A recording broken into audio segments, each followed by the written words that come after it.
Hey everyone, it's Nick Karadza here, and I'm down at I'm downtown Toronto. I'm at the Metro Toronto Convention Center for the Canadian Apartment Investment Conference, and I just wanted to stop and take a quick little video.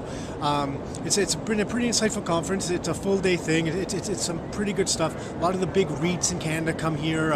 Some people, a lot of the private REITs, people that own tens of thousands of residential units are here. So people that own big buildings and lots of different units in those buildings. But it really brought something to mind because, there's different breakout sessions about different things, about picking tenants and dealing with different issues of having multi-unit residential investment properties. And one thing that, people like this that own tens of thousands of units, one thing they're not scared of is vacancies.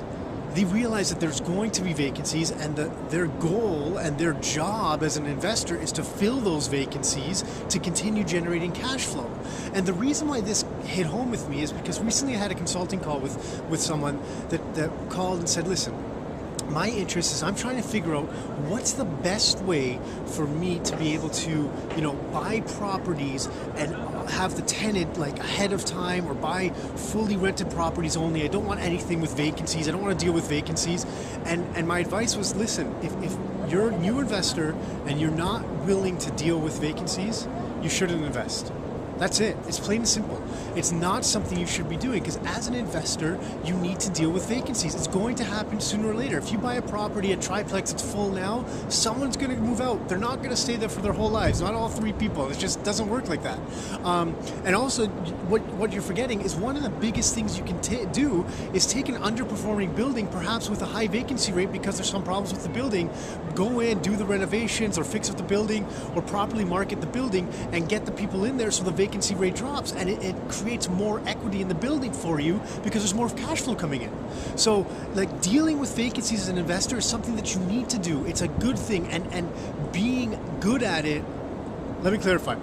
Vacancies aren't a good thing, but being able to deal with them is a good thing. So you need to become an investor. You're not looking to just buy a piece of real estate just to own an investment piece of real estate. You want to learn to become that investor so you can deal with these things, and you can take those skills and apply them to any properties you have. Condominiums, single family homes, small triplexes, large multi-unit apartment buildings with a couple hundred units, and then ultimately maybe you'll expand and start your own private REIT with 10,000 units across Canada. So that's it for today. Never forget, don't be scared of those things. I mean, the people that are making it big with 25,000 units across Canada, they deal with vacancies on a regular basis, and that's why they are what they are today. So until next time, your life, your terms.